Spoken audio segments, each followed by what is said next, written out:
নমস্কার সকলকে। সকলে কেমন আছো? আশা করছি সকলেই খুব ভালো আছো। তোমাদের আরও একবার স্বাগত জানাই এক্সাম অফ বাংলা ইউটিউব চ্যানেলে। দেখো, ডিগ্রি ও ডিপ্লোমা উত্তীর্ণ প্রার্থীদের জন্য কিন্তু স্বাস্থ্য দপ্তরে কাজের দারুণ সুযোগ। আসামের স্বাস্থ্য পরিষেবা অধিদপ্তরের স্টাফ নার্স ও এএনএম পদে কর্মী নিয়োগের বিজ্ঞপ্তি জারি করা হয়েছে। এখানে মোট শূন্য পদের সংখ্যা রয়েছে কিন্তু 919টি এবং এখানে চাকরি প্রার্থীদের মাসিক বেতন দেওয়া হবে কিন্তু সর্বোচ্চ 70,000 টাকা। তাহলে যে সমস্ত প্রার্থীরা ডিএইচএস অসমের স্টাফ নার্স ও এএনএম পদে আবেদন করতে চায় তারা কিন্তু ভিডিওটা স্কিপ না করে পুরো ভিডিওটা দেখতে থাকো, কারণ এই ভিডিওর মাধ্যমে আমি তোমাদের এই চাকরি সংক্রান্ত বিবরণ, যোগ্যতার মানদণ্ড, আবেদন প্রক্রিয়া ও প্রয়োজনীয় লিঙ্ক সমস্ত কিছুই বলে দেবো।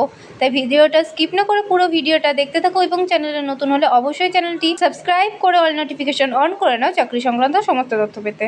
দেখো, সবার প্রথমে তোমাদের এই চাকরি সংক্রান্ত বিবরণ দিয়ে দিই। এখানে কিন্তু পদের নাম ও শূন্যপদ এবং মাসিক বেতন বলে দেওয়া রয়েছে। প্রথমে দেখো, আসাম রাজ্যের স্বাস্থ্য পরিষেবা অধিদপ্তরের পক্ষ থেকে প্রকাশিত এএনএম পদে 181 জন এবং স্টাফ নার্স পদে কিন্তু 446 জন ও স্টাফ নার্স ক্রিটিক্যাল কেয়ার এই পদের জন্য কিন্তু 292 জন কর্মী নিয়োগ করা হবে।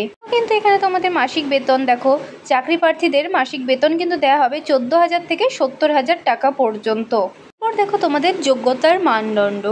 শিক্ষাগত যোগ্যতা কিন্তু এখানে তোমাদের চেয়েছে জিএনএম ডিপ্লোমা ও বিএসসি নার্সিং ডিগ্রি অর্জনকারী প্রার্থীরাই কিন্তু এখানে আবেদন করতে পারবে ও বয়সসীমা হচ্ছে এখানে 18 থেকে 40 বছরের ভিতরে থাকা প্রার্থীরাই আবেদন করতে পারবে। অর্থাৎ তোমাদের যদি এখানে জিএনএম ডিপ্লোমা ও বিএসসি নার্সিং ডিগ্রি থাকে এবং বয়স যদি 18 থেকে 40 বছরের ভিতর হয় তাহলেই কিন্তু তোমরা এখানে আবেদন করতে পারবে। তোমাদের বলে রাখি, তোমরা যদি চাকরি সংক্রান্ত সমস্ত অফিসিয়াল নোটিশগুলি দেখতে চাও তাহলে কিন্তু অবশ্যই আমাদের টেলিগ্রাম চ্যানেলে অ্যাড হয়ে যাও। ডেসক্রিপশন বক্সে লিঙ্ক আছে, সেখানে কিন্তু আমরা সমস্ত চাকরি পরীক্ষার অফিসিয়াল নোটিশগুলি দিয়ে থাকি।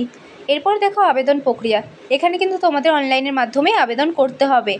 প্রার্থীরা সবার প্রথমে কিন্তু ডিএইচএস আসামের এই www.dhsasam.government.in এই অফিসিয়াল পোর্টালে ভিজিট করবে। তারপর অ্যাপ্লিকেশন ফর্মে আবেদনকারীর মৌলিক তথ্য দিয়ে ফিল আপ করবেন এবং প্রয়োজনীয় ডকুমেন্টগুলি সাইজ মতো আপলোড করে দেবেন।